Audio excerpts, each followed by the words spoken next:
Oregon State University researchers say one of the most active volcanoes off the coast of Oregon should erupt again this year. Scientists say an undersea volcano off the Oregon coast will probably erupt before the end of this year.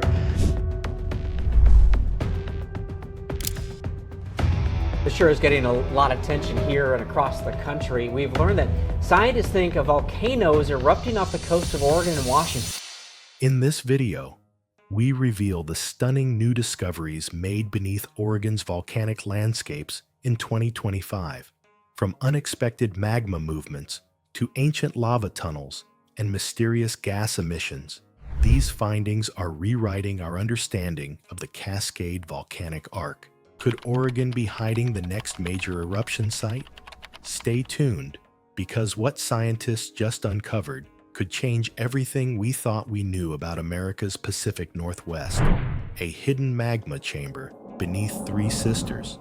Early 2025 brought satellite-based INSAR imagery that revealed an expanding magma chamber beneath the Three Sisters region. What's alarming? The rate of uplift is accelerating, suggesting significant subsurface pressurization. Scientists believe the magma reservoir is both larger and deeper than previous models indicated, potentially storing enough molten material to fuel a moderate to large-scale eruption. INSAR, Interferometric Synthetic Aperture Radar, data indicated vertical ground movement of nearly 3 centimeters over just a few months, an unusually fast pace in this historically quiet volcanic zone. This uplift is centered approximately 5 kilometers west of South Sister and coincides with a swarm of low-frequency earthquakes at depths of 6 to 10 kilometers, typically interpreted as magma intrusions forcing their way through deep rock. Geochemists from Oregon State University conducted gas sampling in nearby fumaroles and found elevated levels of radon and helium isotopes, classic signs of new magma degassing. These isotopes, along with increases in hydrogen sulfide, suggest the source is not a shallow hydrothermal system, but magma rising from the mantle. To further understand the reservoir, seismologists deployed a temporary dense array of broadband sensors across the region. The resulting tomographic imaging revealed a high-velocity anomaly directly beneath the uplift area, interpreted as partially molten rock in a mush-like state. This structure may be interconnected with other deeper magma bodies along the central Cascades. Historically, the Three Sisters area has produced significant volcanic activity, most notably a large rhyolitic eruption around 2,000 years ago. Since then, activity has been mostly limited to minor seismicity and hydrothermal changes, until now. The growing pressure, thermal anomalies, and gas emissions all point to renewed volcanic potential. Emergency planners and local authorities are now being advised to update hazard maps for the Deschutes and Lane County regions. If magma continues to rise or breach the surface, it could produce anything from a lava dome to a Plinian-style eruption, depending on gas content and viscosity. As a precaution, nearby towns like Bend and Sun River are conducting awareness campaigns, and the USGS has raised the volcanic alert level from normal to advisory. Could it signal a dormant giant waking up? The data suggest that the sleeping volcano might indeed be stirring, and with each new satellite pass and seismograph ping, scientists are racing to understand what's coming next. Mysterious gas plumes at Newberry volcano. Unusual gas emissions were detected around Newberry caldera, particularly high levels of sulfur dioxide and carbon dioxide. These gases usually appear just before volcanic unrest. Instruments also recorded seismic tremors not previously observed here. Some geologists now believe Newberry is far more active than assumed. Further investigation in early 2025 confirmed that sulfur dioxide emissions had tripled compared to the previous year, prompting the USGS to install new real-time gas sensors across the caldera. These instruments recorded volatile gas spikes that that were not only higher than expected, but showed irregular pulsation, suggesting that magma degassing could be episodic rather than steady. Such behavior is often a sign of magma interacting with groundwater or rising unevenly within narrow conduits. Newberry, while considered a shield-like volcano, has a complex history of explosive activity. In fact, geological records show multiple caldera-forming eruptions over the past 300,000 years. The presence of thick rhyolite flows and widespread pumice deposits near Paulina Lake suggests that under certain pressure conditions, Newberry is capable of generating explosive eruptions, not just quiet lava flows. A network of broadband seismometers recorded a growing number of low-frequency earthquakes along the northern rim, many of which occurred in swarms lasting several hours at a time. This prompted scientists from the Cascades Volcano Observatory to perform magnetotelluric surveys. The results revealed a low resistivity zone deep beneath the central caldera, possibly indicating a high melt fraction zone of semi-liquid magma. Thermal imaging taken via drone flights over the East Lake area showed localized warming around known fumarole fields. In some zones, ground temperatures had risen by 5 to 7 degrees Celsius over a span of just 3 weeks, far too fast to be explained by solar heating alone. This spike in subsurface heat could mean that magma is inching closer to shallow depths, or that hydrothermal circulation is being driven harder by underlying magmatic fluids. Some scientists hypothesize that Newberry's current activity may be part of a larger regional tectonomagmatic shift affecting Central Oregon. One study from the University of Oregon even proposed that magma beneath Newberry is being fed by a deep mantle source connected to other nearby volcanoes such as Mount Bachelor and Broken Top, creating a hidden subcrustal corridor of heat and fluid migration. In response to these findings, authorities have increased the volcanic alert level for Newberry from normal to advisory, and public information campaigns are being launched for nearby areas, including Lapine and Sun River. Hiking trails near the summit caldera have been intermittently closed due to increased ground instability and elevated gas exposure risk. Although there is no immediate sign of eruption, the behavior observed in 2025 has fundamentally changed the scientific perception of Newberry. Once thought of as a gentle giant, it's now seen as an unpredictable and possibly underestimated volcanic system with much more complexity beneath the surface than previously assumed. Lava tube system, twice the size of expected. While scanning Central Oregon's lava fields, researchers uncovered a massive tunnel network, likely ancient lava tubes, stretching over 50 miles underground. These tubes, carved by long-extinct lava flows, represent one of the most extensive volcanic subsurface systems ever mapped in the Cascades. Upon discovery, geologists used ground-penetrating radar, GPR, LiDAR mapping, and drone-based thermal imaging to trace the full extent of the system. The resulting 3D model revealed interconnected tubes reaching depths of over 150 feet in some locations, with some tunnels wide enough to drive vehicles through. Interestingly, many of these passages showed signs of ongoing thermal exchange with the surrounding rock, including warm zones and steam venting through minor surface cracks. Radiometric dating of mineral coatings inside the tubes suggests they were formed during a series of eruptions around 80,000 to 120,000 years ago. Yet parts of the tunnel walls appear to have been reheated in recent decades, indicating that they may still be affected by active geothermal gradients or recent magmatic intrusions. Exploration teams from the U.S. Department of Energy and Oregon State University have expressed interest in using the tunnels for geothermal research. With temperatures ranging from 90 to 130 degrees Celsius in some sealed segments, the system could support low to medium enthalpy geothermal energy extraction, an eco-friendly energy source that would benefit rural parts of Oregon. Perhaps most astonishing is that some tunnels appear to directly connect to deeper fault lines and even reach the base of volcanoes like Mount Bachelor and Broken Top. This raises the possibility that these ancient tubes once acted as conduits for lava or gas exchange between volcanoes, supporting a growing theory that Oregon's volcanic features may be far more interconnected than previously believed. Speleologists have also begun documenting rare extremophile microbial colonies thriving in the warm, mineral-rich tunnel environments.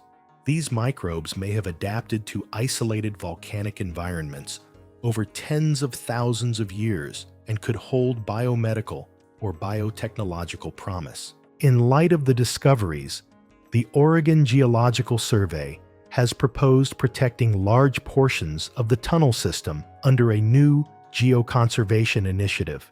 There are also discussions about converting certain accessible zones into educational geoparks, allowing the public to safely explore a part of Earth's volcanic past, while ongoing monitoring ensures safety in the event of renewed volcanic activity. The sheer scale and complexity of this subterranean network add a whole new layer, literally and figuratively, to Oregon's volcanic story. From energy potential to tectonic insights, these tubes may hold answers to questions scientists have been asking for decades about how the Cascade Range breathes, shifts, and occasionally erupts. Underground heat anomalies detected by drones. Thermal drones operating in late spring 2025 captured a major heat pulse across several areas, including Crater Lake and Mount Jefferson. The temperatures in certain subsurface zones jumped by nearly 7 degrees Celsius in a month, anomalies that might point to magma movement beneath the surface. This sudden thermal surge triggered immediate attention from the USGS and academic teams, who dispatched mobile geophysical units to conduct more granular infrared scans and install high-precision thermocouples. The warming pattern was not uniform, but rather clustered in elliptical zones, roughly aligned with existing faults and fracture systems. This pattern suggests that heat is being funneled upward through specific pathways, possibly cracks caused by deeper tectonic stress or magmatic intrusions.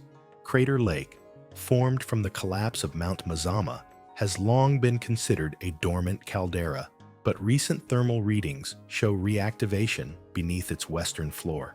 Water samples taken from deep lake probes revealed elevated levels of dissolved CO2 and slight increases in silica, hinting at subtle geothermal input from the lakebed. Mount Jefferson, on the other hand, displayed more concentrated heat signatures along its northeastern flank, coinciding with zones of prior landslide activity and hydrothermal venting observed in the early 2000s. Satellite-based infrared sensors confirmed the anomalies, with surface radiant temperatures exceeding climatological averages for that time of year.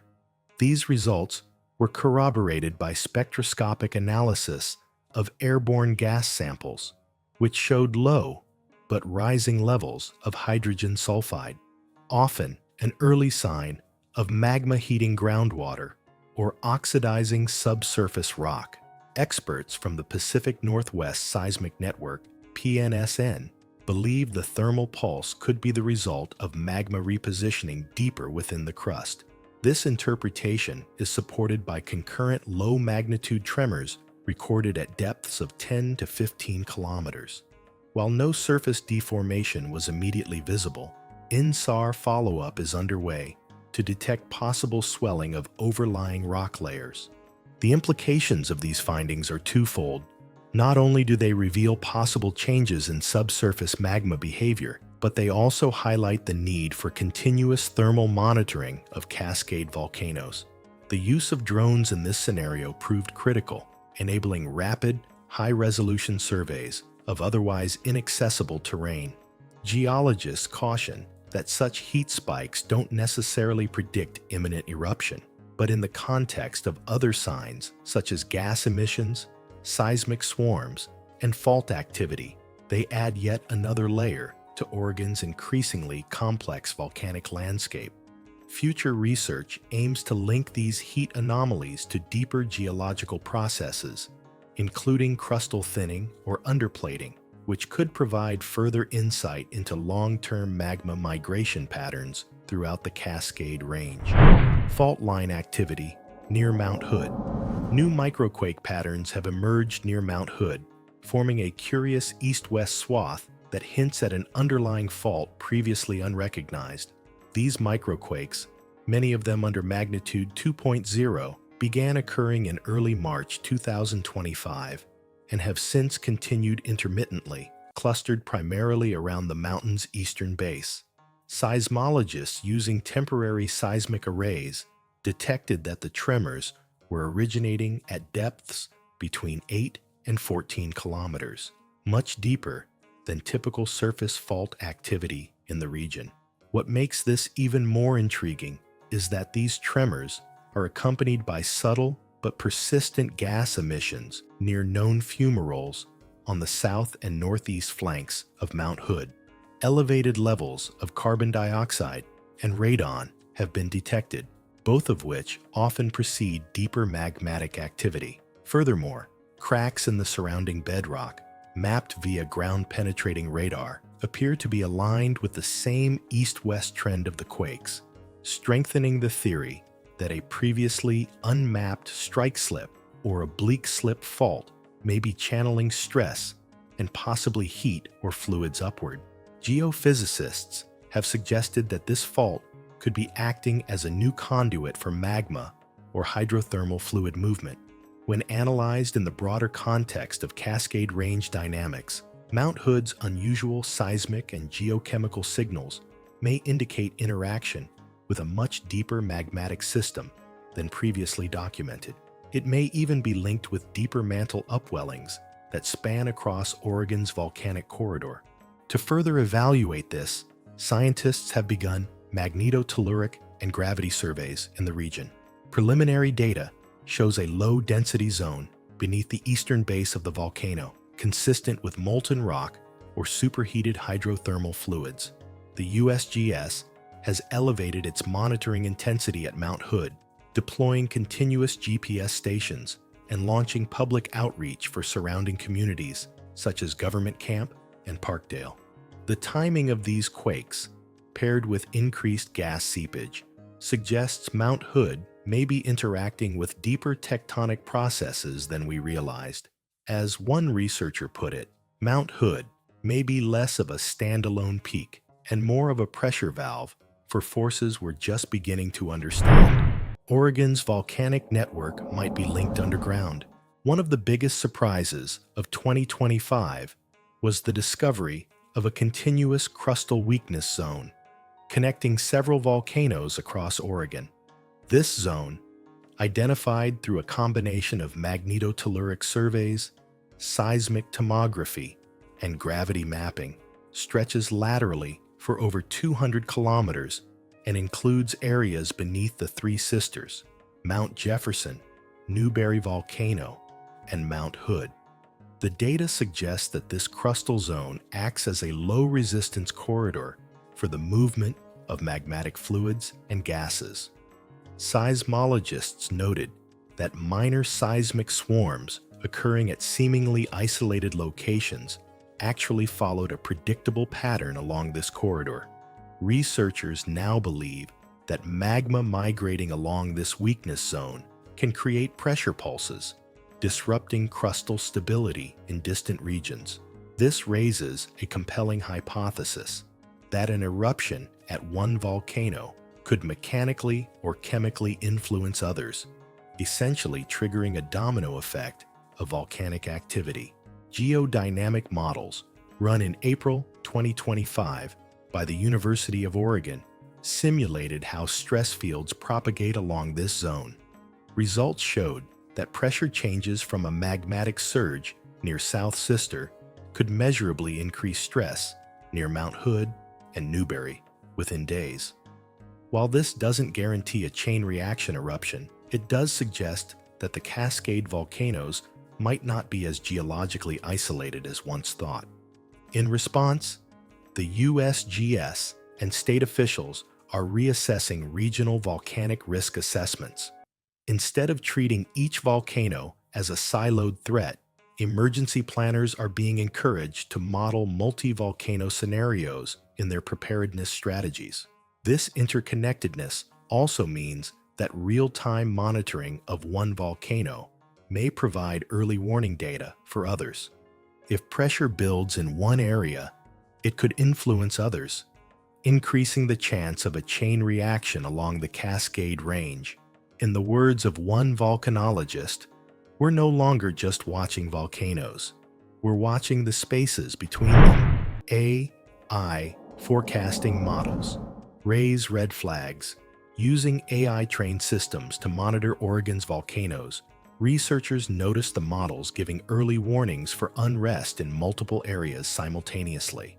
These systems, trained on decades of seismic, geochemical, and satellite data, have proven capable of detecting subtle pre-eruption indicators well before traditional monitoring tools. The AI flagged changes in ground deformation patterns, minor tremor sequences, and anomalies in volcanic gas ratios, some of which were later confirmed by human scientists. In a breakthrough pilot project launched in January 2025, machine learning algorithms were tasked with analyzing nearly 50,000 historical volcanic unrest cases globally. When applied to Oregon's active volcanic landscape, the system rapidly identified 9 high-priority zones, all exhibiting correlated anomalies within short timeframes. This included synchronously elevated CO2 emissions, deep tremor activity, and crustal heat signatures across locations as far apart as Newberry and Mount Hood. More remarkably, the AI models predicted that interactions between subsurface magma bodies could cause cascading effects along Oregon's crustal weakness zones. These predictions aligned with recent field observations and suggested a higher-than-expected systemic risk. As a result, the forecast probability of at least one volcanic event in Oregon in the next 5 years has jumped from 9% to over 26%. To improve reliability, the AI systems are now being used in tandem with real-time satellite feeds, INSAR, continuous gas monitoring stations, and hyperspectral imaging drones. Alerts issued by the system are reviewed by teams at the Cascades Volcano Observatory, with several having already led to proactive field deployments and additional instrumentation. Scientists caution that while AI can enhance early detection, it is not infallible and must be interpreted alongside human expertise. However, the integration of these systems marks a new era in volcanic monitoring, one where massive data sets, previously too complex for manual review, can now be used to anticipate geological threats with unprecedented precision. In essence, Oregon's volcanoes are being watched more closely than ever by both people and machines. These aren't just random scientific updates. They're interconnected puzzle pieces painting a larger picture of change brewing beneath Oregon's surface. Are we watching the build-up to something massive? If you want to stay ahead of unfolding geologic news, don't forget to like, comment, and subscribe. Because when the Earth speaks, we better be listening.